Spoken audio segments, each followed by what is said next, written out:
Hi everyone, this is Jason Barrack of Wall Street from Main Street. Welcome back to another Wall Street from Main Street podcast interview. Today's special guest is a returning guest. We have him on every few months. He's the editor of the hat-trick letter, goldenjackass.com. Jim Willie, thank you for joining me. Oh, pleasure being on again, Jason. So much is happening. I keep saying that. We're in the ninth inning here. This is breakdown in progress. And it's amazing that so few can even notice that the system is collapsing. But we had our little pre-indicators, like the Treasury bond having fractures. We noticed all these various preliminary signals that things are going to break down. And then, the rejection of the Chinese currency from the IMF special drawing rights SDR basket. If the U.S. continues to delay the RMB being allowed into the SDR, do you think China will retaliate in additional ways to these recent devaluations? Well, it's more like the Chinese got blocked. They're never going to be in the SDR for the International Monetary Fund. They're never going to be. Doing that would require the major currencies to suffer a grand liquidity hit, a grand decline and a liquidity hit. It's never going to happen. They didn't really give a lot of reasons why the Chinese RMB was refused entrance into the IMF basket, but the reason is really kind of simple. It would have drawn too much money, too many funds, too much demand away from the major fiat currencies, so they're not going to do it. They're never going to do it. So the real question is, what's going to happen now that we've got a currency war in progress?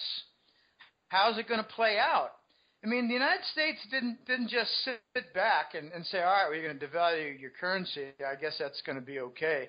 No, the Tianjin was exploded. I mean, I think we're going to see Langley fingerprints in there. I mean, this is really nasty. It's the most strategic industrial information center in all of China. It's not just a car plant. It's a huge port. It's bigger than Long Beach, California. It's also the site nearby of a supercomputer, one of the biggest in the world. It's got 1,000 square meter footprint. 1,000 square meter footprint. It connected all the banks, all the technology centers, shared technology information, controlled the space program, space projects, and controlled the Chinese military. So if this was a Langley attack, it was a very strategic and targeted attack and a very effective attack. It's going to invite Chinese response. And I noticed that in a matter of a couple of days, the entire northeast seaboard, primarily New York, had airline database systems shut down. I mean, this is how it's going to happen, back and forth. But the real impact is going to come, I believe, when the Chinese wrestle control of the gold market. And that's going to be by means of actual delivery of gold with respect to their futures contracts on gold and actual contracts in RMB and not the dollar. So if gold starts to be priced in RMB, that's a pretty big response by China. So I'm looking forward, Jason, to the next big event in this battle back and forth is the RMB currency of China being required by Eastern exporters for payment, for the BRICS nations, for the BRICS alliance nations, for the Eastern emerging market nations. They're going to ship export, yeah, and they're going to require RMB. They're going to say, we don't want your stinking dollars no more. We don't want your treasury bills. If you're going to print money like Zimbabwe, we don't want that. It's not a valid currency anymore for global trade. That's going to be the big, big blow. It's going to cut the head off the dollar, don't you think? Seems China's preparing for that. They're putting the billboards up all over Asia that the RMB is the next currency, and I think your point may be valid there with the cybersecurity warfare, because we see in the U.S. media almost all the hacker attacks are blamed on the Chinese. Maybe that was retaliation then with that port city getting attacked. Maybe there was a strategic target. Well, we're running out of not really, but it's like a round robin. In 2005, the hack attacks were blamed on Iran. I mean, doesn't anybody realize that they're mostly from Langley? Langley's got a license to steal money out of bank accounts through hacking, to use fraud and have your bank account, your credit card account used. There are no consequences. When was the last time Langley was brought to charges and had to do restitution for stolen money? No, we've lost the checks and balances. There are none. When in the 50s we started the Central Intelligence Agency, they had what they call Senate oversight. Now they just bribe the senators, and there is no oversight. There's nothing anymore. This is going to be very quickly lost control, battle left and right, and the big blow will be Chinese currency required in trade payments. Why do you think China, Russia, and the BRICs haven't pulled the plug yet on the U.S. dollar and Treasury, and what steps do you think they need to be taken before they actually do it? Oh, I think the pull the plug is basically the RMB again. I keep coming back to this. They set the stage with all the different, 32 nations having a Chinese yuan swap facility, which means that the 3 giant Chinese banks and maybe 5 Brazilian banks, if it's a Brazil-located yuan swap facility, they settle between the Chinese banks and the Brazil banks. They don't use dollars. There are 32 nations that have that. Okay, and now you've got the London and the Frankfurt RMB hub facilities, the hub center, and that's for currency exchange and bond sales, bond issuance in RMB. Look for the day when Italy sells government bonds in RMB.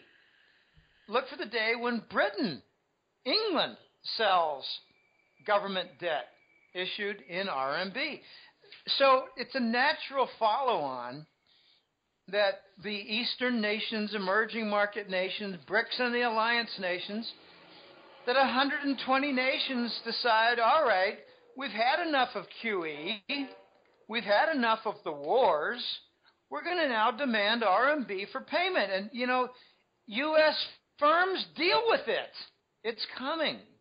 That's what I think is going to be the big event. But it might have a preliminary shockwave with the Saudis announcing that they accept RMB for oil shipments. And when they make the announcement, they might even say, well, we've already been accepting RMB for the last 2 months. So this is really going to be an RMB event that pushes the dollar off the trade platforms. Then you're going to see right away after that, nations will diversify out of treasuries in their banking systems because they won't need them for making payments in trade. We're rapidly seeing the RMB becoming a trade currency. It hasn't become a massive reserve currency yet, but I think the first step is for rapid trade conversions. Then if the oil-producing countries start accepting RMB for oil, then that's going to really hurt or kill the petrodollar. It will, but it's going to be far more than just oil-producing nations, and I don't really care about OPEC anymore. Venezuela doesn't even export much oil anymore. Indonesia might, but I don't really care about them. I care about the Gulf nations, what they call the Gulf Cooperative Council, the GCC nations, Saudi, Oman, Qatar, Kuwait, UAE. Those nations, they've been courting China now for over a year. So we're going to see some climax events with them. But it's far more than just oil. It's all the Eastern nations, the emerging market nations, that have been accumulating large reserves. So for the last several years, if not 20 years, emerging market nations have been collecting treasury bonds in their banking system, accumulating reserves, I think it's something like 55% of all currency reserves that are put aside into savings accounts now internationally are with emerging market nations. So they're going to be able to call the shots. They own significant reserves. They're sick of QE undermining their value. Americans don't think about how QE is undermining banking systems around the world, especially in Asia and emerging markets. So they're going to have their say. They're going to require it. It's far more than just oil, but oil is going to get the headlines when RMB payments are accepted. I want to talk about the oil market more because the oil market's just been going pretty haywire there to the downside. We had a brief rally for a number of months earlier in the year, and then it went right back down, and it's broken support levels for the most part. Do you think the Saudis and OPEC hired Wall Street investment banks to short the paper futures market for oil and bankrupt U.S. shale oil companies in the near future? No, I don't think so. I think what happened is a much, much bigger phenomenon is taking place that really doesn't get much attention and doesn't want attention by its masters, and that is the petrodollar as a structure is being dismantled. Large derivative contracts linking oil with the dollar are being liquidated. We're talking about multiple trillions in contracts that had served as part of the foundation for the banking system in the West. They're being dismantled, and in doing so, it brings about a rather significant additional marginal dollar demand into the equation, which pushes up the dollar. And since the petrodollar is not gone, it's being phased out. During the phase-out process, there's still plenty of dollar oil derivative contracts out there. So when the dollar rises, crude oil falls. That is the biggest number one factor behind the decline in crude oil price. It's not extra capacity from shale production. That's part of the equation. But the big factor is liquidated petrodollar derivative contracts. These have far-reaching consequences, and I don't think the Western analysts even want to discuss it, let alone try to estimate how much volume is involved. No, they'd rather talk about Iran and how much new marginal output will come in, and I'm hearing 500,000 barrels a day, eventually 1 million barrels a day. So that's your guarantee that the oil price is going to stay down. The oil bears keep bringing up how much lower the oil price is going to go, but really no one can survive these low oil prices. The Saudis can survive for longer than other people because of their lower cost production. I think there's only a couple of countries in OPEC that actually have low costs around the Saudis level. The Saudis are borrowing capital cheap, but really no one else can survive these low prices for very long. Can a low oil price collapse everything, just like higher interest rates or a large government failure or bank failure, in your opinion? Definitely so, and not for well-recognized reasons. You have lots and lots of energy producers in the United States. It's not just shale. Shale gets, and fracking, they get the attention because they're the marginal ones. They're the highest cost producers. But Exxon is in big trouble. They've cut their capital budgets. They've cut their R&D budgets.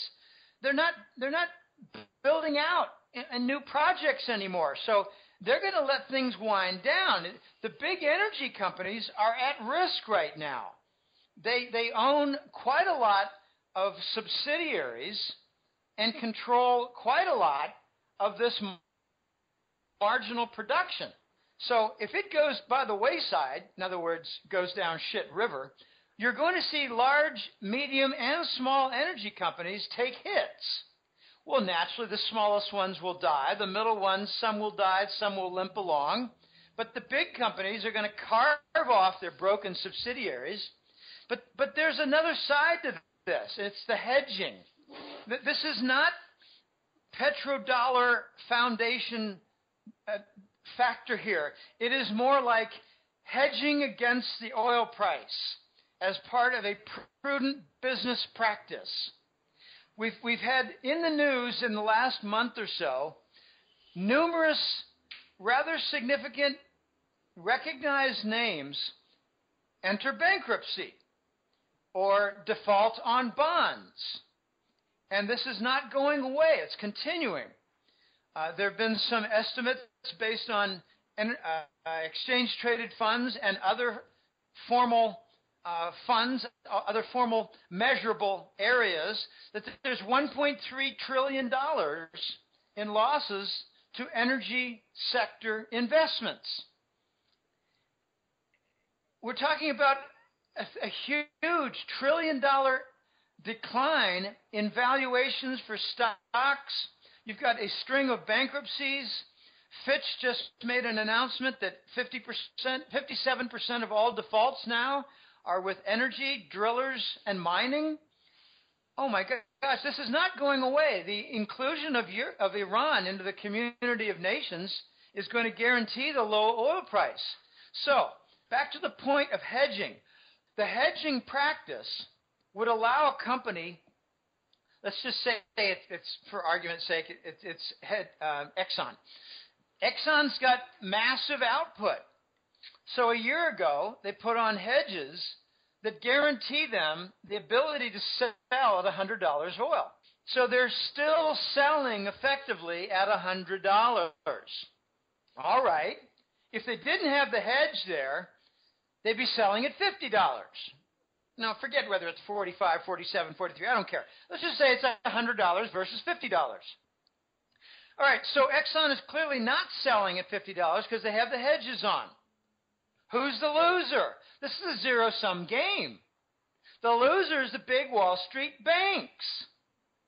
So I'm seeing this oil decline and losses in the energy sector. I'm looking beyond the drillers and explorers. I'm looking beyond them.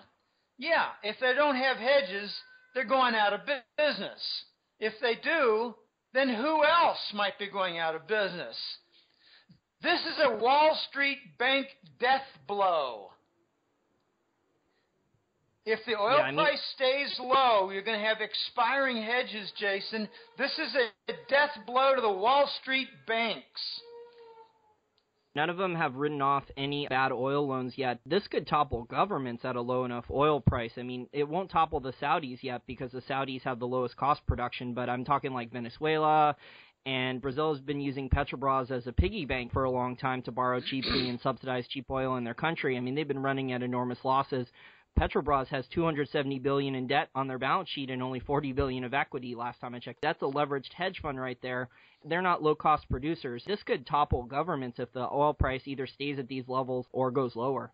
The first step that I see is it's going to topple banking systems. I think Wall Street is at risk. You mentioned they haven't written off anything yet. Okay, there's a funny little phenomenon going on. There are a couple of high-profile companies. There's a big famous Oklahoma wildcatter who just dropped off his hedges, booked the profits, and is now running naked. He might go out of business. He might go bankrupt. We got very large companies here and large players who are going to die. And they're going to die because of the lower energy price. Entire banking systems are at risk. If you have, say, Morgan Stanley dying, it's going to take down the bank. It's going to take down part of Wall Street. If you have entire banking systems that collapse in the West, based on these oil derivatives, oil hedges, it's both the derivatives and hedges, and they're not the same thing. They're not.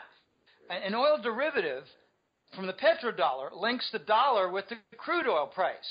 A oil hedge enables a company like Exxon, oil producer, to effectively continue selling oil at $100. But there's a counterparty there. It's a zero-sum game.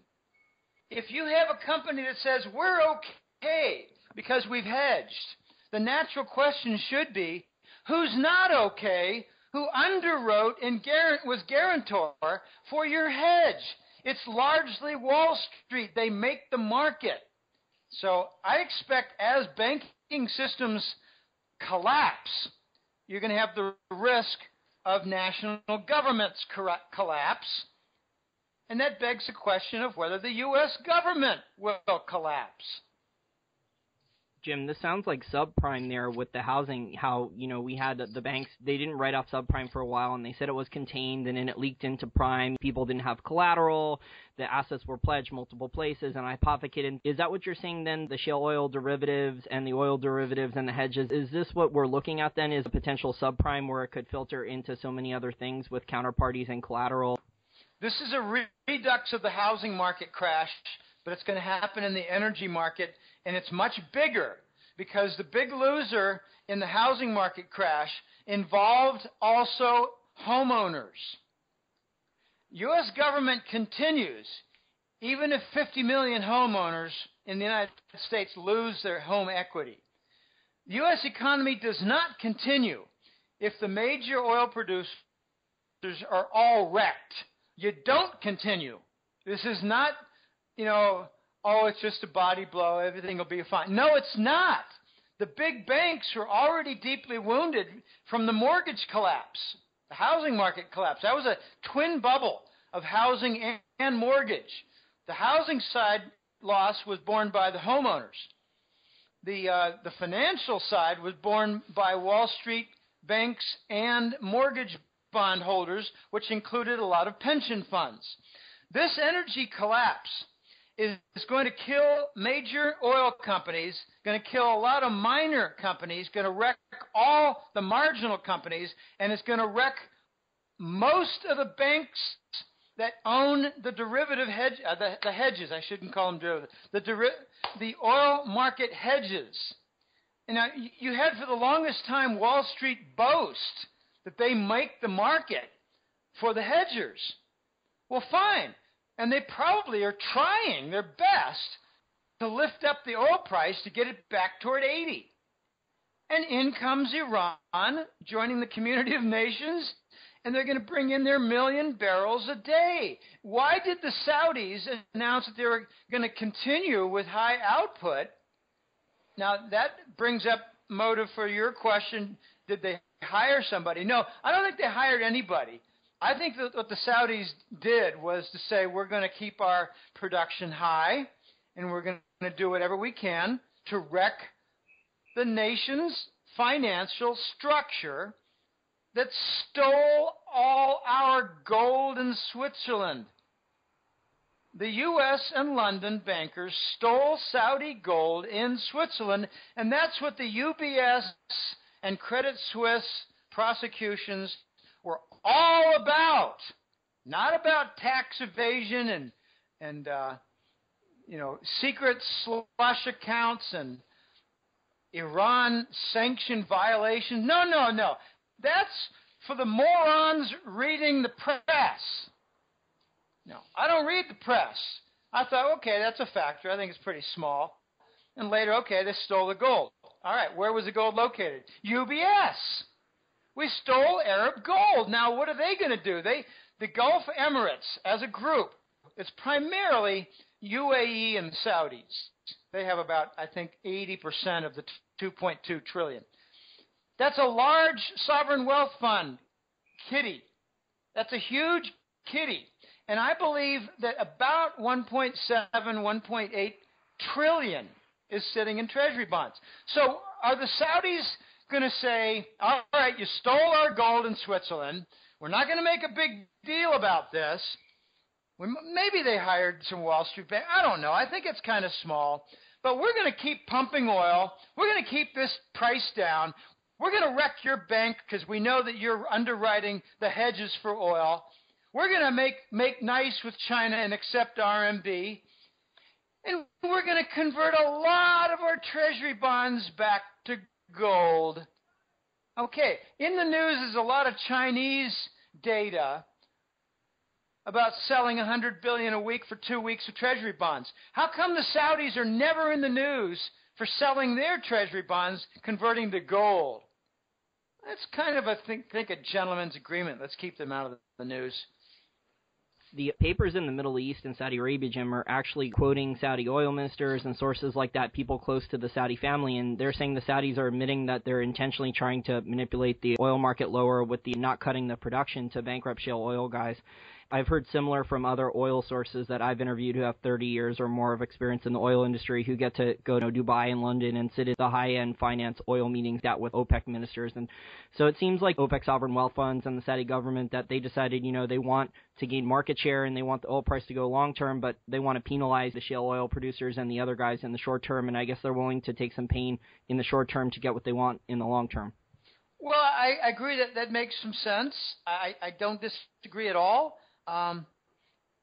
They're also running out in Saudi land of their excess capacity. There's a lot of talk about Ghawar being drained. And I remember back in 2005, 2006, I got exposed to the Oil Drum, which is a very nice website for petroengineering. And a colleague of mine said, Jim, check this out. 94% water cut from the Ghawar oil fields in Saudi Arabia, which means of what they pump out of the ground, only 5 to 7% was oil. And now it's 97. So if the giant oil field of Saudi is 97% water, I tend to think that all the other oil fields that they use to produce oil, I have a feeling that they're maybe also somewhat drained, except for the newer ones that are, say, under 10 years old. But I must think that the Saudis have a motive that's unspoken. Let's keep the oil price down to kill the Wall Street banks. I think that's one of their motives. I think that they've got a lot of collusion going on with the Chinese. The Chinese are very smart people in finance. Very smart. They're not amateur hacks at all. And I think they might have gotten a big gentleman's agreement with the Saudis. Announce RMB payments for oil. Keep the oil price down. Keep your production up, because we think that'll destroy the U.S. banks, which is their government power center. To add to your point there about the Saudis' Ghawar field in production decline, I think WikiLeaks confirmed that with U.S. telegraphs and from the leaked documents that that's happening. I think the Saudis' production costs are not as low anymore. They've had to bring on marginal fields. That brings me to the next topic. We're starting to see some evidence now that there may be emerging or developing silver shortages. What do you think a physical silver shortage means for the bullion banks who have been manipulating silver for so long? Oh, this is an enormous area for a question. To begin with, the bullion banks have succeeded. They've got a mission accomplished. They've destroyed the entire precious metal market. They're halfway done to destroying the mining sector. Well, that's a real gold star on their foreheads, isn't it? What's their follow-up act? They've created unspeakable shortages for gold and silver.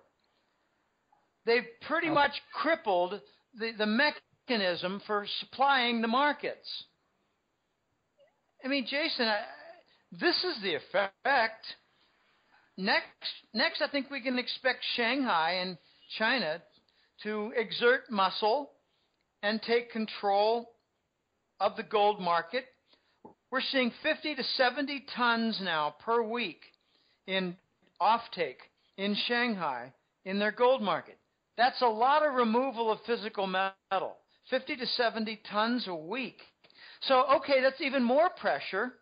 And India, they've got a 60% increase in April and May, April and May, 61% increase in gold imports into India compared to a year ago. So, okay, the demand's all rising.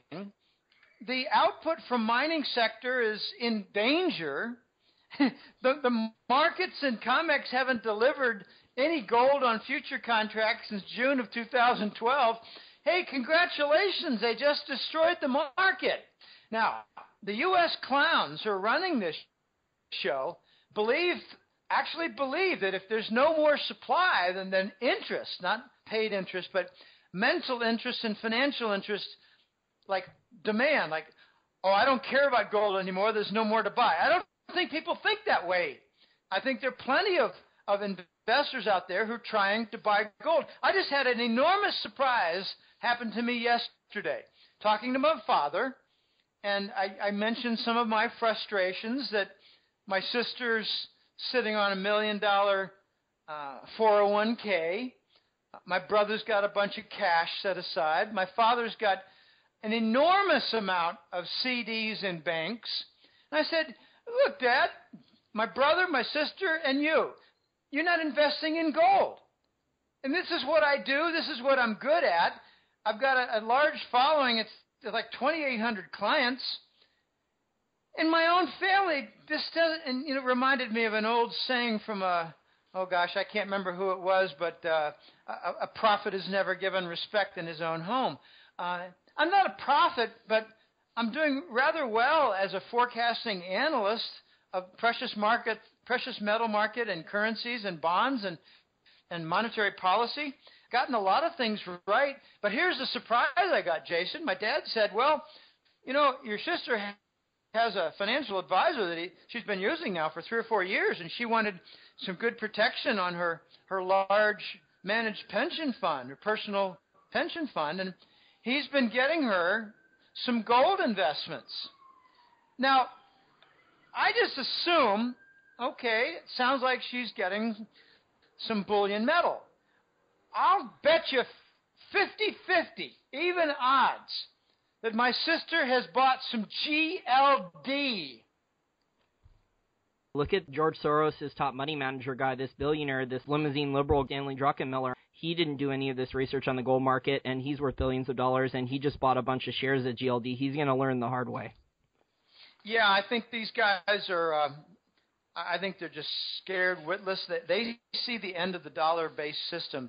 They see the end of the dollar as a global reserve currency. They see the end of the U.S. banking system, maybe from closer contact from derivative losses and the oil hedge losses.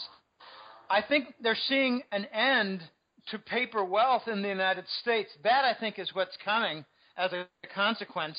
And if people can walk away, if they say, oh, gee, I've got a large mutual fund, I've got big bank account CDs, and that's all they've got is paper wealth, I think they're going to be lucky to walk away with 35 cents on the dollar.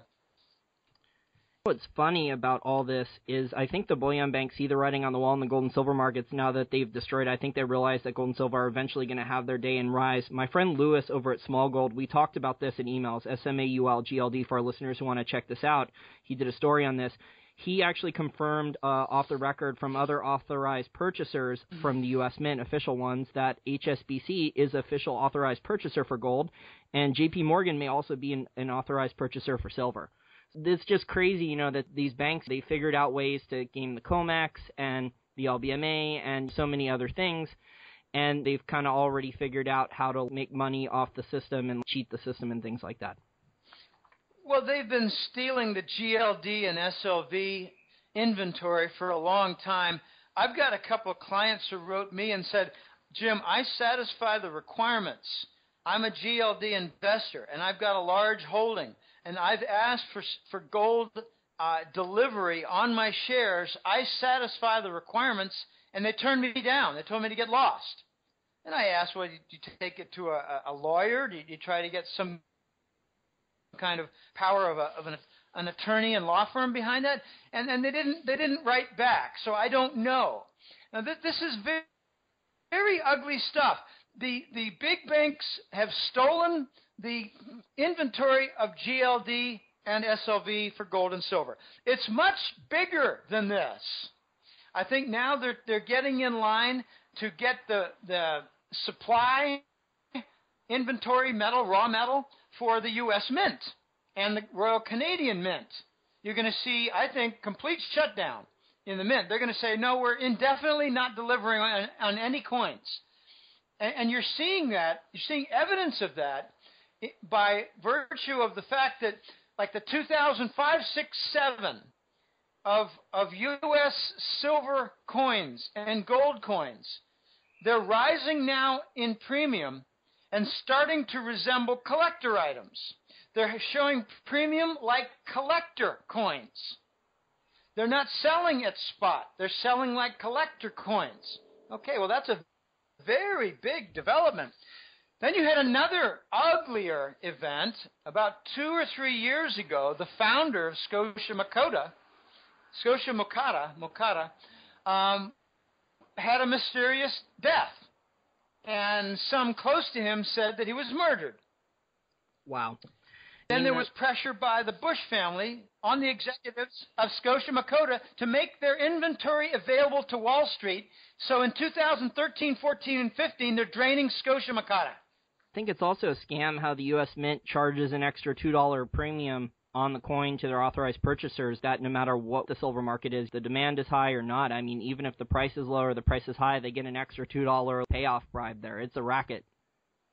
You say that's a bribe. I don't know. Doesn't that maybe cover the capital equipment for the stamping presses and the equipment? There's obviously inefficiencies there in the U.S. Mint. Normally, in the past, they've closed around November for the rest of the year, but now I think they're closing fairly early this year compared to other years. I think they're closing like 6 weeks earlier. It's just it's a government-run operation. It's just very inefficiently run. Yeah, well, maybe the U.S. government is on budget for paying their stamping equipment for the coins, but if there's a small profit, maybe it's to cover that. I don't know. They're closing early, and I think they're lying on when they're going to reopen. And let's look to see if they reopen at all. You also say that Shanghai is about to take control of the gold and silver markets very soon. You say they're already withdrawing 50 to 70 tons per week out of the West?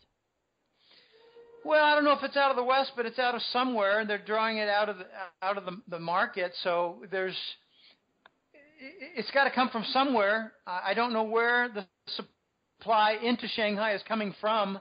I'd be very curious to know where it's coming from, and I suspect it could be coming from Switzerland, like Basel, Bank for International Settlements. It could be coming from Rome, the Vatican. I don't know, but if they're bringing in that much gold, then it's removing it from a market in a shortage. So they took, not took control, but they're participating in the London gold fix. It's now going to be called the gold fix or the Shanghai gold fix, but there's some impatience by Western observers. Well, gee, when are you going to see some effect if China really did take control of the gold fix? Well, when are you going to see some effect on the gold price? All it does is go down. Maybe the Chinese want it to go down.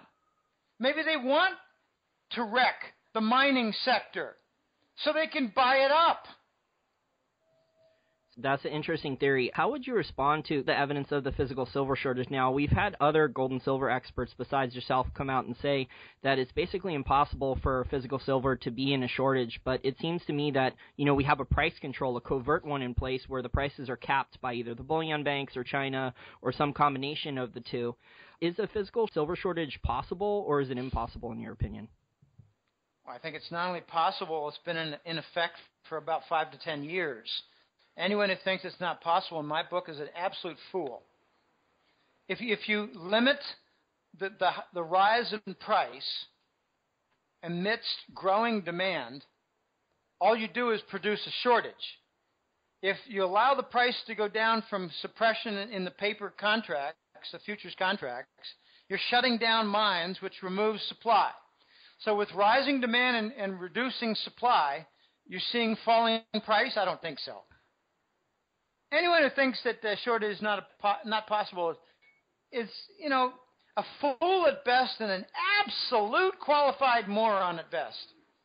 It's economics 101, right? Like it's either Zimbabwe imposing price controls or Venezuela imposing price controls on beer or toilet paper or something. I mean, the goods are going to disappear unless they allow the market to correct supply and demand and allow the price to rise, right? That's the way things seem to me. Yeah, and those are exactly where the shortages are in Venezuela. There's actually quite a funny shortage. I mean, it's tragic, but it's a funny economic observation. There's a shortage of rice and beans in Venezuela right now. It's because they're selling anything they can find to reduce the balance of payments deficit. They're selling it outside the country. They're selling everything. I wish they'd get rid of their government, but that's another story. Chavez lives. His name is Maduro. Maduro is Chavez's right-hand man. Nothing has changed in Venezuela except the chaos. Hugo Chavez's daughter, I think, is the richest person in the country now. That wasn't because she built a business and made her customers happy and grew GDP or anything. It's because they stole the wealth and transferred over there with guns. My next question for you has to do with U.S. Secretary of State John Kerry. He recently came out and said in public, if the Iran nuclear power deal had not gone through, it threatened U.S. dollar hegemony and the dollar status as the sole world reserve currency. Why do you think this information was released in public? Why would he actually say that on a recorded discussion? I don't know. Maybe they just forgot to suppress that piece of news. My impression is that he's got the right conclusion, but he's got the wrong reason. I think it's true that the dollar is going to lose its reserve currency status, but attaching it to the Iran nuclear deal, that's just lunatic. No, the dollar is going to lose its reserve status globally for two reasons. QE, which is hypermonetary inflation, undermining global banking account systems and their reserves, and the second reason is war. We're using war on a credit card to defend the dollar. I mean, if you want to get really fine in the argument, the United States is now waging war on the credit card. Nations of the world are required to buy treasuries, which we use to wage war against them, trying to steal their gold, trying to undermine their governments, undermine their democratically elected governments, and the whole world is financing it with the Treasury bond. The world would like to stop that. So, yeah, he's got the conclusion and risk right of the dollar going away as global reserve, but, I mean, he's got a stupid reason. I mean, why, if the nuclear deal with Iran goes out the window, off the table, why does that put the dollar at risk? I'm not clear on that. Or is it because the Gulf Emirate nations wouldn't like that? I mean, that's silly. Just silly. No, it's QE and war. If we're going to have an African monetary policy and a Nazi war policy, then the world is going to have a counterattack. And that is to push the dollar out. I think the U.S. has been exporting inflation and destabilizing a lot of other countries' economies for a while, too, in addition to that. And then the other countries, they make goods and services, and then we just print more dollars or digital dollars on a screen, and we just ship them dollars. We're not trading goods and services for goods and services here, so it's not fair trade. It's not free trade. All these countries are manipulating their currencies and so much other nonsense involved.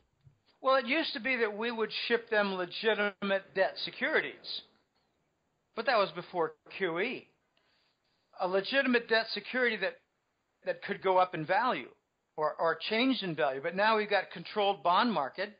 I mean, look at all the dumping that took place. $200 billion worth of treasury bonds dumped by China. And what's the effect on the bond yield? None. It's still 2.1. Big deal. It moved from 1.95 to 2.15. Big deal. There's no bond market. All that happened was that QE was increased in its volume to cover the dump bonds. I've got a new name now because we're about to see the point, Jason, where the Federal Reserve announces that they're going to amplify QE volume in order to cover the dump bonds by foreign nations, in particular China. I got a name for it. As of a year and a half ago, I was calling it QE to infinity. Now I'm going to call it QE to infinity squared. Welcome to dystopia, Jim. I mean, Japan's doing it too. There's no demand for their Japanese government bonds. It seems like all these large governments and large economies, whether it's Europe or England or Japan or China, I mean, they're all trying to do financial repression to lower the interest rates and prop up their bond markets now.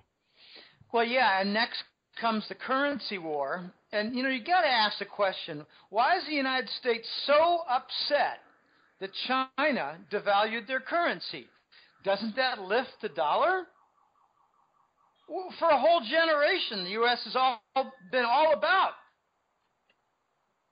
maintaining a higher dollar, which keeps all the imports cheaper. Well, now it's a little different because China is devaluing it, and China is a supplier to the United States. I mean, it's interrupting the import-export equilibrium. Okay, here's why I think the United States is real fuming angry at the devaluation by China. It has nothing to do with import and export. It has everything to do with triggering a currency devaluation war, a competitive currency devaluation war. It's called currency war or competitive devaluations, race to the bottom, whatever you want to call it. The United States doesn't want that because all the other nations of the world will push up the dollar even more. And the dollar's going to die of asphyxiation. The dollar's going to rise and rise, then vanish. I've been saying it for 2 years. Now it's happening. And I get moron hate mail saying the dollar's not crashing at all, it's going up. I never said it was going to crash, you idiot, who write anonymously, demonstrating an 80 like Bush IQ. I never said the dollar was going to crash. I said it's going to rise and rise, then vanish.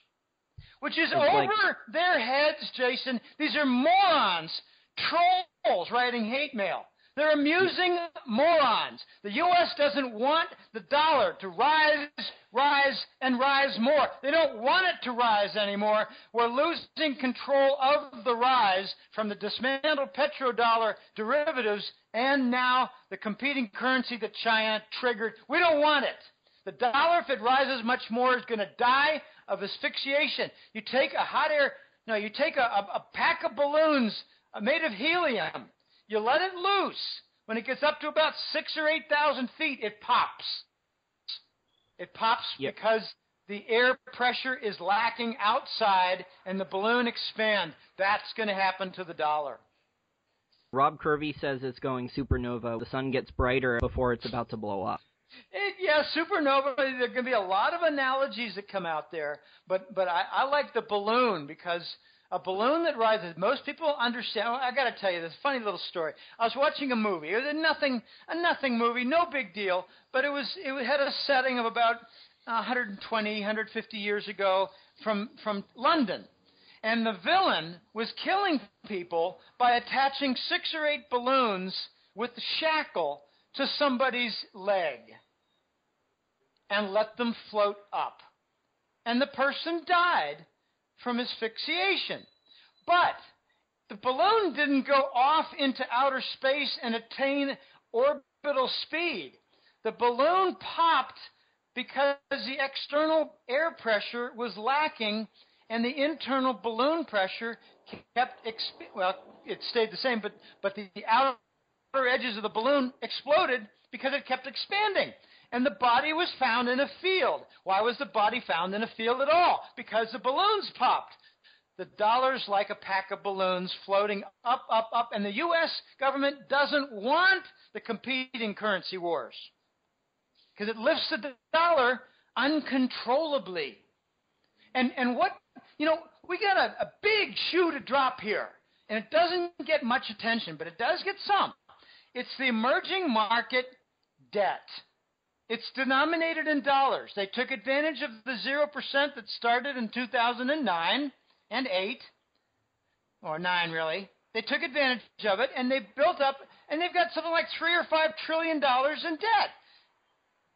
It's dollar denominated. Their currencies are going down, so their effective debt burden in home currency perspective is rising out of control. They can't do the debt service, so you're going to see a string of emerging market dollar debt defaults occur. That can't be good for the dollar. No, the whole world is going to have a long, long list of reasons to get off the dollar standard in trade. And I emphasize in trade, not currency, because they control output from their export industries. And they're going to demand RMB. And after that happens, lots and lots of nations of the world are going to get rid of their treasuries in their banking system. And the U.S. is going to be forced to come up with a Scheisse dollar for domestic use only, suffer a string of devaluations just like Venezuela, suffer domestic mayhem and chaos just like Venezuela, and you're going to see a lot of damage done to the U.S. and maybe bring down the government. I mean, these are very big concepts here. I have a question about the Federal Reserve. The Federal Reserve seems intent on testing the waters with a small token interest rate in the near future increase, yet its balance sheet keeps growing to over $4.4 trillion that we know about, despite the Fed saying it ended QE, and the U.S. will actually need lower interest rates to keep the game going just a bit longer, and that ties in with how they don't want a stronger dollar, they want a weaker dollar to deal with their debt problem and lower interest rates. Why haven't most people on Wall Street and market participants figured out that with a phony $18.4 trillion in debt, according to the U.S. debt clock, the Fed is trapped and can never meaningfully raise interest rates again until after the system has already collapsed? Well, if they admit the Fed has lost its power, they would hasten the removal of the dollar as a global reserve currency because its custodian is the Fed. The Fed has no power. I think the Fed has no power. They've been trapped for a long time. I remember writing, Jason, in my own newsletter back in 2011, 2010, the Fed has no options. They're going to have to go to QE next. And when they do, I wrote this back a year before QE took place, was installed. I said once they put QE on, they can never take it off. Once they put 0% interest rate policy on, they can never take it off. So the Fed, you can't say the Fed is powerless without putting the dollar at risk. Wall Street, I think, has they've got a bad habit of pounding their chests and saying, yeah, beat the drums, keep the dollar strong. But now they've succeeded too much and they've lost control with the petrodollar dismantled derivatives. They've lost control. And it's going to have a second effect with the continuing lower oil prices wrecking the hedges that the Wall Street banks have underwritten. So the Wall Street banks are kind of like fools who are beating on the drums that end up strangling their necks. It's kind of funny what's coming. I'm always amused by Wall Street's self-destruction. Something might be happening, though, that's a little bit more perverse. It could be that the U.S.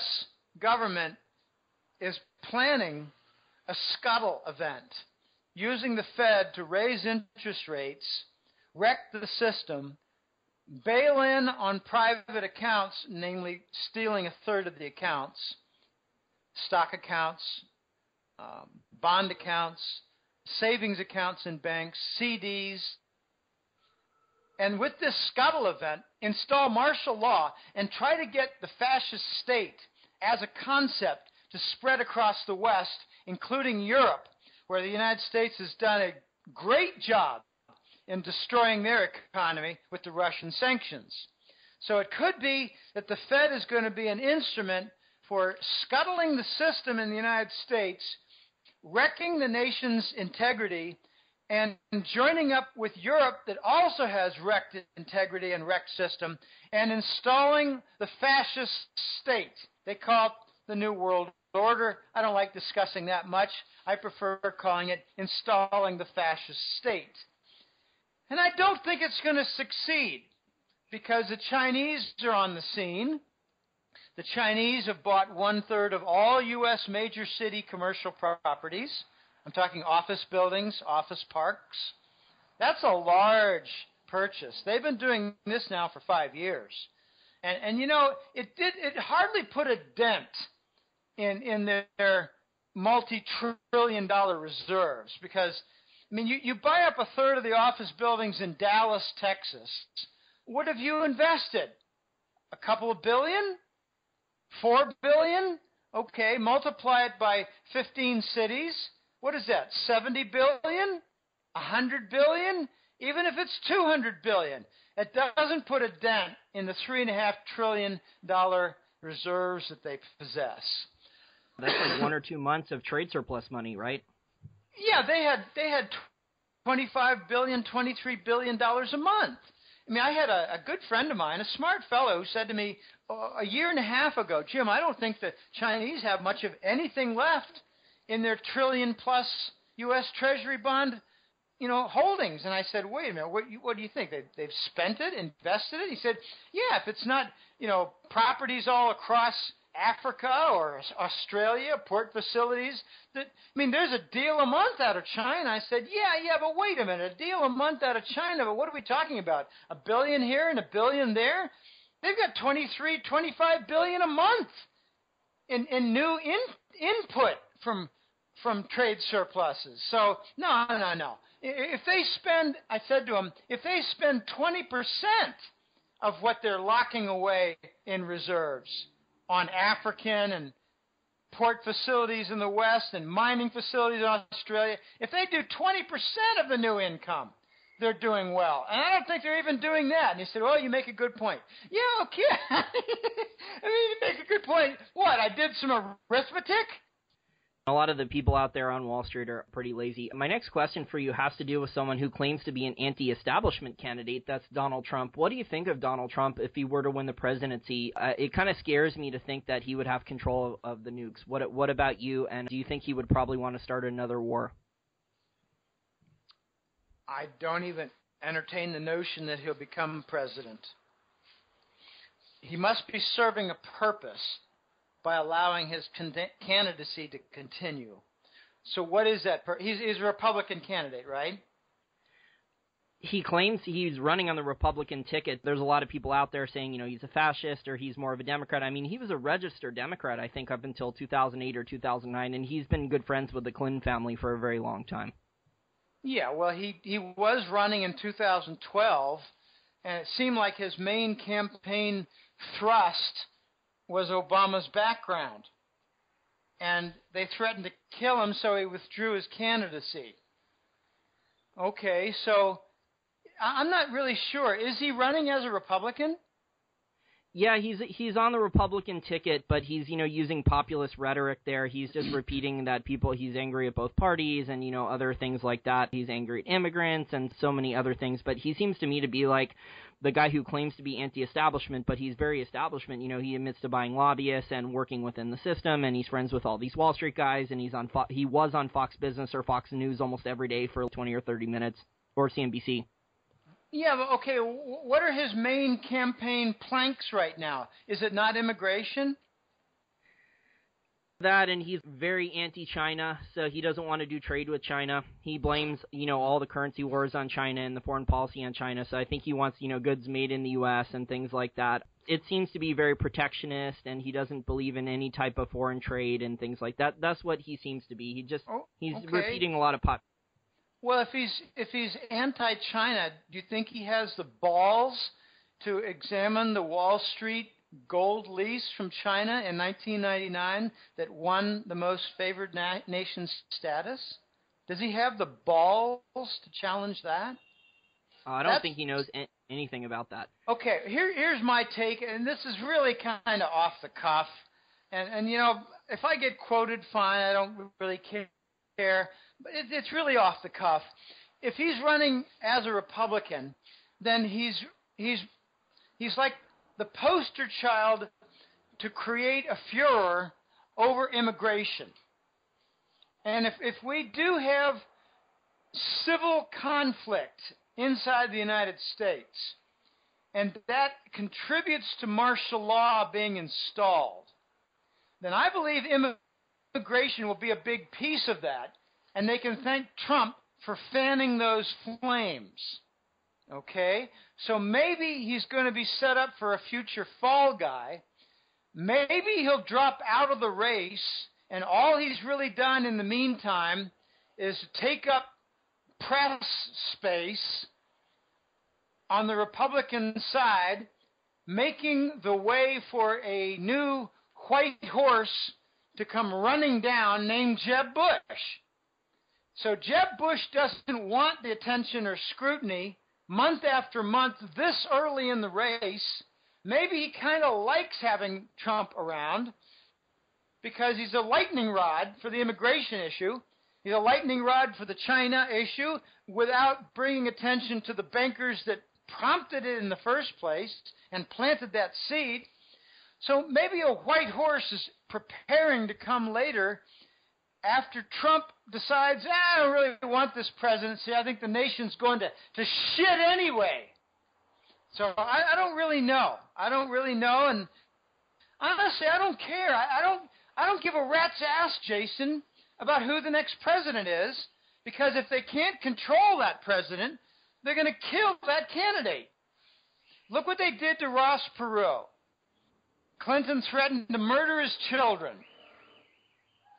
Okay, so Ross Perot lost his enthusiasm during the race, and Clinton won. I don't think Clinton really needed to distract or push aside Ross Perot. Look what happened with Obama being challenged by Trump in the early months, challenged his identity. Okay, he was pushed aside with a death threat. Hey, death threats and murder, I mean, look what happened to John Hines. He was involved in some serious Senate investigation. John Tower of Texas, he was involved in some serious investigation. These people died. They were removed. I'm not saying they're going to kill Trump. I'm just saying that if he becomes a real problem for the system, that he might go. And whether he goes quietly or goes feet first, as my mother would say, I don't know, and I don't care. I haven't cared about U.S. presidential politics since 2000, when I realized these are just two different sides of the same narco presidency line. I don't care if they wear a red coat or a blue coat, they're still narco presidents. I didn't see any difference between Clinton and Papa Bush. I don't see any difference in Obama. People don't look at the people who are running, the men and women who are running the State Department and the foreign offices for the State Department and the U.S. government. It's the same neocons that Baby Bush put in place. I don't care if Obama wears a blue coat and talks about Obamacare and wins the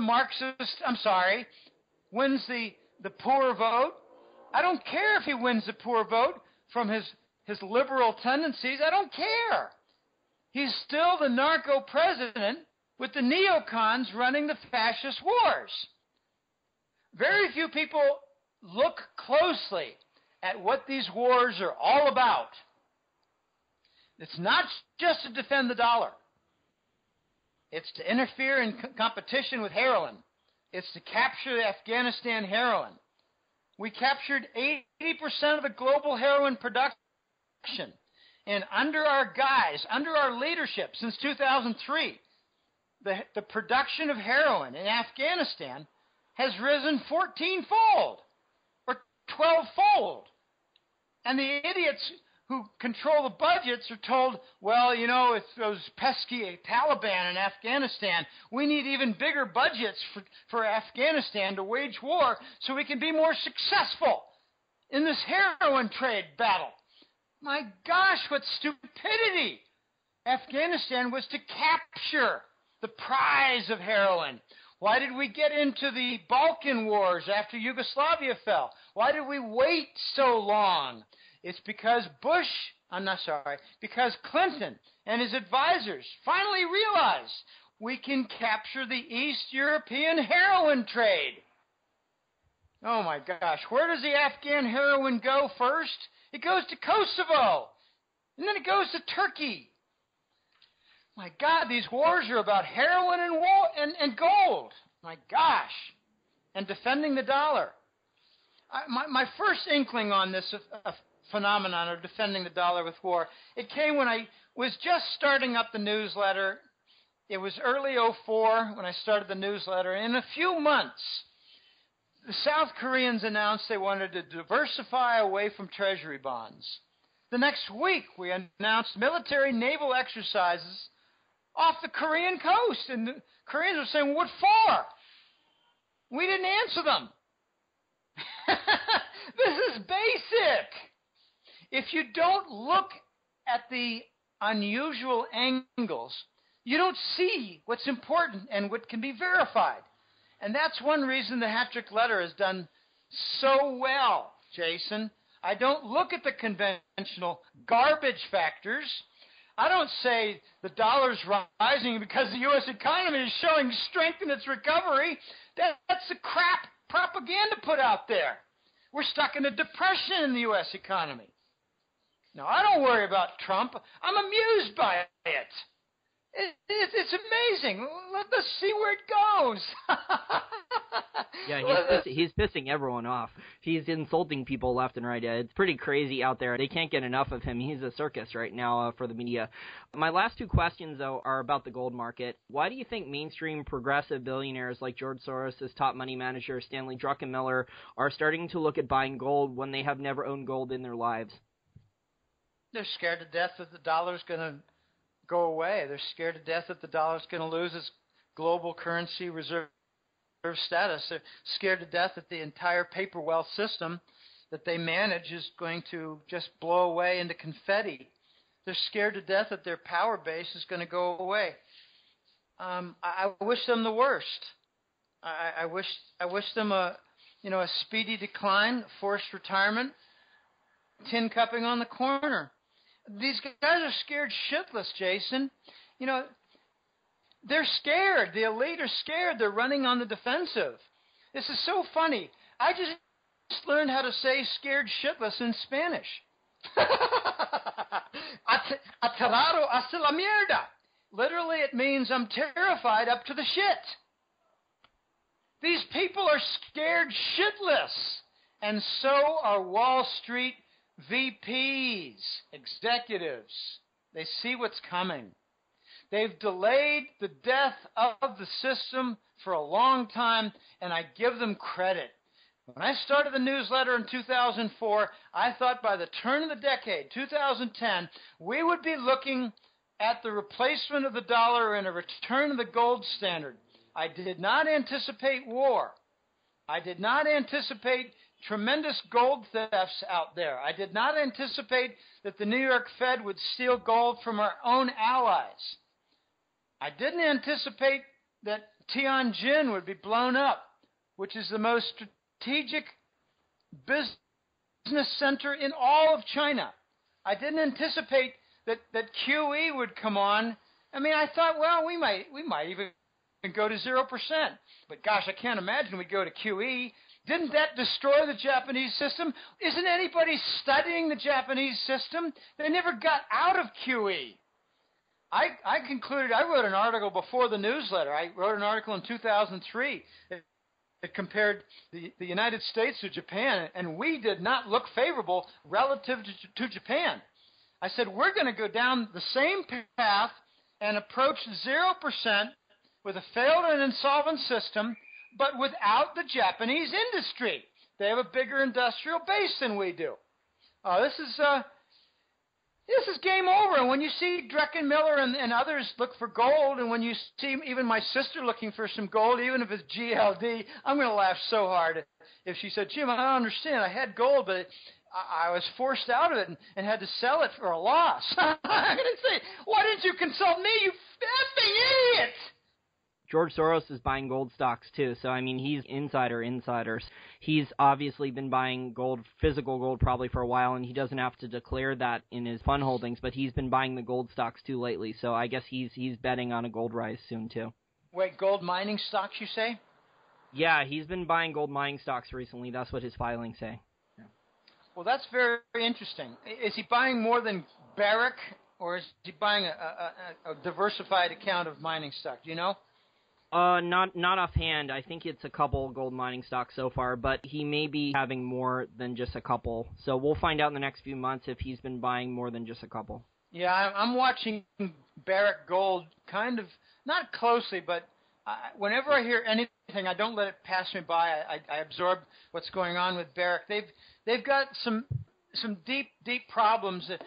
They're getting downgraded on their debt, even though they're selling assets. So they're going to see reduced output, and their debt is not going to come down a huge amount. They're still going to have a big debt load, and they lost out on Pasco Lama in Argentina-Chile border. So I think something very big is going on, is my point regarding BRIC. The Chinese are buying into some of their projects as joint partnerships. in Africa, and Barrick just sold big gold stream to Royal Gold. Royal Gold took them to the cleaners on like one of their lowest cost gold producing mines. Ooh. And they claimed it was a non-core asset and all this PR fluff propaganda stuff that they put out. Oh, it wasn't a big deal that we sold this. It seems to me, the banks ordered them to sell this because they had too much debt and maybe in breach of their debt covenants or other problems, like you mentioned, maybe with their gold hedges and things like that. They're selling assets they don't want to just to survive. In other words, the bank forced them to sell one of their better properties because it would fetch a big price. Here's another angle regarding Barrick that very few people are looking at. I raised it in my August newsletter, maybe the July newsletter for the clients.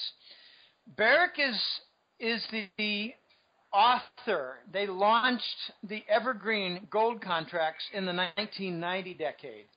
Those are very special gold contracts that allow for sale and the reflection in the gold price based on the dumping sale, but without any obligation to deliver on physical metal from those contracts. In other words, they were an officially sanctioned and legalized gold suppression fraudulent contract. Okay, I believe the Chinese are coming into Barrick's room for two reasons. They want some of their technology, but they might also want to get in there and remove the logjam of the evergreen contracts. Maybe the evergreen contracts are the only thing now preventing a 1,000-point rise in the gold price. Got to clean them up. You know the story of one of the co-founders of Barrick Gold, many decades ago, right? He was former CIA? No, but their list of executive board includes Moroney and Papa Bush and a lot of really scummy characters. I know about that, but it started even before then. One of the founders, I forget the guy's name, with Peter Monk, who was the other co-founder. The guy was former CIA. Yeah. All right. Well, it's interesting that the chief executives, I shouldn't say chief, some of the main VPs in Barrick way back, they were bankers. They weren't engineers. Isn't Barrick's current CEO, he's former Goldman Sachs now. They put him in there, so it's kind of, wondering what's going on there. Yeah, and when China comes in partnering with them, I wonder even more. So what is China doing? And that's why I suspect they might be looking for technology and to clean up the evergreen logjam. They might have made a conclusion after a close look at the gold industry and the gold market, might have made a conclusion that the only thing interfering with the rise in the gold price is the Barrick evergreen contract that are still out there. Speaking of China and gold, my last question for you for this interview is, why do you think China intentionally underreported its physical gold holdings when they announced only 1,600 tons, increase from 1,000 tons, so only about a 600-ton increase at the PBOC? Why does a cat play with a mouse? Have you ever seen a cat play with a mouse? It's brutal. It's brutal. I had a cat. I lived in West Boston. This was the late 90s. And I had a wonderful little cat, Tiffany. I let her out, and she'd bring back mice. It was amazing to watch. And, I didn't say, all right, let's take the mouse and throw it in the garbage can. Let's kill it quickly, whatever way. No, let's let little Tiffany do whatever she does. It's amazing. They whack it on the side of the head, they force it to move, and they pounce on it. And they give it a little bite in the back, and they let it go, and they whack it in the head again. It tries to run off, and the cat pounces on it again, and they repeat this 20 times. It went on for 2 hours with little Tiffany and the mouse. It was hilarious to watch, me and my roommate. But what's China doing? Since when do you do anything but lie to liars? Why do the honest broker gold advocates and followers believe China is going to tell the truth to the U.S. government and the World Gold Council that pretty much operates out of the U.S. government? Why would China tell the truth about what they have for gold? What's in it for China to tell the truth to a bunch of liars? They're not just liars, they're criminals. They're not just criminals, they're murderers. They're not just murderers, they're war criminals. Why would China tell the truth to liar, fraud king, murderer, war criminals? Not unless they're ready to immediately collapse the system like in the next couple of days. Then they can give them the middle finger and say, we have 20,000 tons of gold or something. But, if they're not willing to do that immediately, then it doesn't make a lot of sense. I agree with you. Well, I think they're just going to do what a cat does. In another year, if this system is still in place, they're going to say they have 2,500 tons or 2,200 tons. They also don't reveal what's in their two major sovereign wealth funds. They've got two funds, and see if I can locate. I got little slips of paper on the wall here. One is the SAFE fund, and the SAFE is the State Administration for Foreign Exchange. Okay, that's one fund, but they got another. It's called the CIC, the Chinese Investment Corp. That's much smaller than the SAFE. So SAFE and CIC are two Chinese funds. Basic question, Jason. You think they own any gold? I'm sure they do. Okay, but they're not required to because they're not central bank entities. So they don't have to report it in public. But that's the easier way for them to get rid of the dollars, because then China government is buying gold on the Shanghai Gold Exchange. They have to buy in RMB, and then they can't dump the dollars there, right? So it makes sense for them to buy the gold with other entities and dollars outside of China. Well, they can dump dollars to get RMB and use the RMB to buy gold. That's pretty easy. But my point is that the Chinese own a lot more gold than what they have in their central bank. So maybe they're telling the truth that the People's Bank of China has 1,600 tons. Maybe they're not telling you that 15,000 tons are in the SAFE and CIC, and another 8,000 tons are sitting in wealthy Chinese family bullion bank account vaults. So maybe they do have it, but a lot of it is in private families, and a lot of it is in sovereign wealth funds. And the more I think about it, the more I conclude that the bigger unreported amount is the private families. I think the SAFE fund has quite a bunch of gold. And let's bring it back into American terms. Do you think if the Clinton, Bush, and Rockefeller families own a lot of gold, that they're going to tell you about it? Probably not. Okay. Do you think the wealthy Chinese families are going to tell us what they own? No. So why do they not tell us what they really have? Because they don't lie to liars. And if their private families own the largest portion of the nation's reserves, then maybe they're going to keep that a secret until they announce the gold-backed RMB. My friend Lewis over at Small Gold, his theory, and he put out an article about this, he thinks that, similar to the way you think, he thinks that the sovereign wealth funds own a lot of gold, and also the non-central banks. So the larger Chinese banks, the ones that are state-owned, that they own a lot of the gold, and China just moved it there so they don't have to report it officially out in public. Well, yeah, it's a shell game, but it's also a cat and mouse game. They don't want to tell the truth to a pack of liars and war criminals. But, it's kind of like what happened with the Iran sanctions. The Obama administration, being the rank amateurs that they are, wrote up the Iran sanctions, and they said that their central bank cannot process international payments for oil. So what happens is the central bank enlisted the help of the 3 or 4 major Iranian banks. I mean, come on.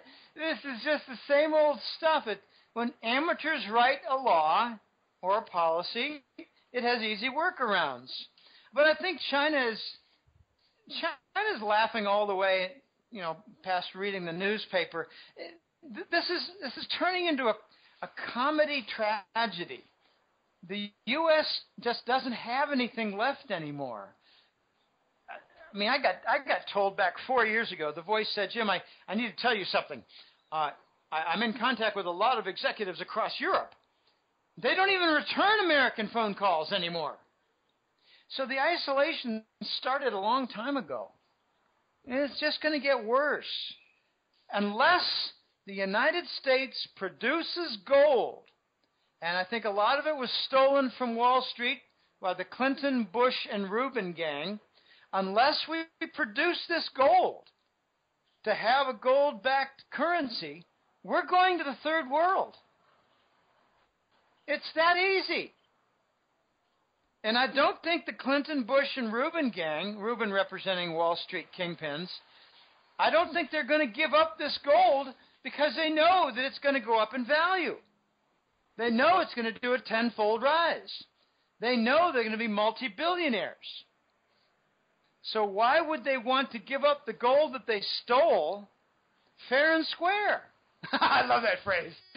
We stole it fair and square. Yeah, you're right. They stole it fair and square. American people never put the feet to the fire for the government to do an audit of Fort Knox. They accepted the story that it went to West Point. By the way, West Point is a location for some of the gold only because that's where a mint operation is at work. They make coins there. Why do they make coins at West Point? Because that's where they move some of the stolen gold.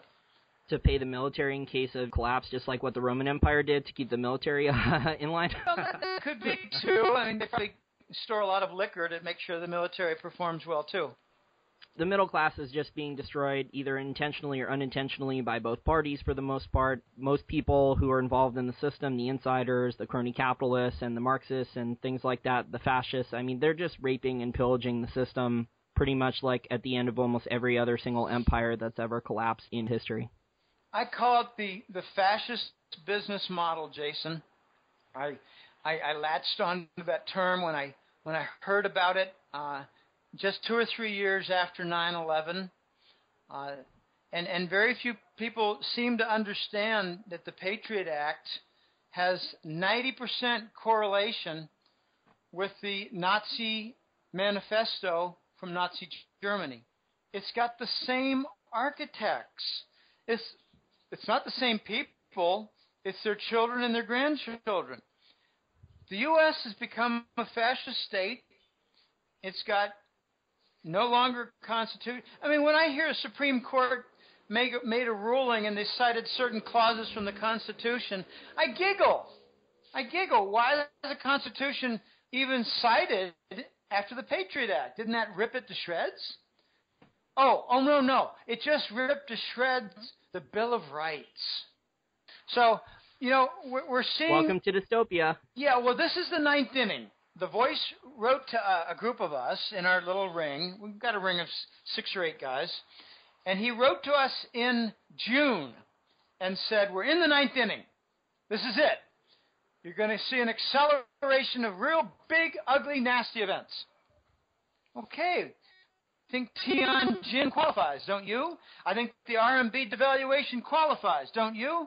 We're going to see a lot more. They're going to be coming in rapid fire. And I remember saying way back in the beginning of this year, I don't know when the dollar is going to die. I don't know when I'm not saying it's going to crash, people. I'm saying it's going to vanish.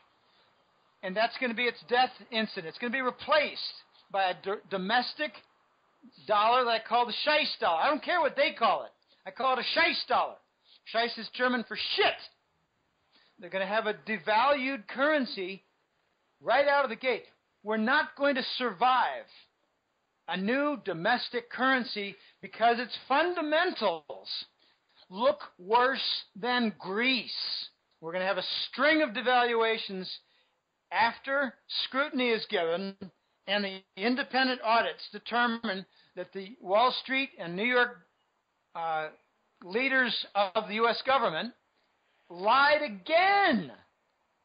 That the new Scheiss dollar does not have a gold backing. They will say it does. It's going to be the same BS of deep storage gold, but the BRICs are going to require international audits. And that's where it's going to be lights out and more devaluations. Notice what happened with the Venezuelan bolivar currency right after Chavez was killed or died or whatever, or before, during, or after, but it was right around that event. It did a 40-something% devaluation, and then in less than 6 or 8 months, it did another 30% devaluation. Okay, 75% was the devaluation in under 1 year. Wow. That means you got triple the prices of all imports. That's what's coming to the United States. An unbelievable nightmare for import prices.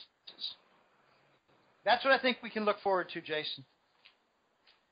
Oh man, sounds like a lot of inflation is coming with this currency crisis up ahead. Well, Jim, I just want to thank you again for your time. We'll definitely have you on in the next couple months for updates on the situation. But with the stock markets in meltdown and in a downtrend, it's looking like all hell may be about to break loose in the near future here. Oh, I agree absolutely with you. I'm 100% with you on this. We're breaking down, and we're breaking down with acceleration. And we're breaking down also with lost allies. The U.S. is going to be pretty much stuck going it alone before long. I watch Germany closely, and there's a lot of internal rumblings right now in Germany. They're pretty much saying, wait a minute, we need to reinstate our connection with Russia. This is not good. There are 3,000 or 5,000 German companies doing business in Russia. You can't cut that out and expect to avoid a recession. Germany almost never gets recessions. When the rest of the world has a recession, Germany ekes out a portion of 1% growth. Now, look to Germany. If we lose Germany, the U.S. is going to go into very accelerated mode in the breakdown. All right, well, it's a pleasure being on. I hope people go to www.goldenjackass.com and look around and sign up for the newsletter, Jason. I think people will be very pleasantly surprised at the depth of the work in there. I just had a marathon 2 weeks. I posted 2 reports. One was this Monday and another one was last Wednesday. There are very exciting events going on. Hardly any of it is positive. But you must protect your life savings. Kind of a novel concept, isn't it? The U.S. government is almost at the point of making it illegal to protect your life savings. You mean get it out of the country, yeah, with capital controls. The conventional financial advisors like, oh, you're fine in stocks and bonds, and oh, if we do have a market crash, if you just hold the course in like 5 or 10 years, you'll get all your money back because stocks always go up. But in a currency crisis, and that's not the way things work. It seems to me, we're on the verge of a precipice here with so many other countries. You talked about the emerging markets there, and basically they're like subprime because of their dollar-denominated debt. Their currencies are in free fall. I mean, the dollar, they want to devalue the dollar, so it's all a cluster, F-U-C-K. Well, I call it a cluster fark. Okay, Jim. Well, I think our listeners will really get a lot out of this interview. I want to thank you again for your time, and have a good rest of your summer down in Costa Rica. Okay, thanks very much for having me on. It's been a pleasure.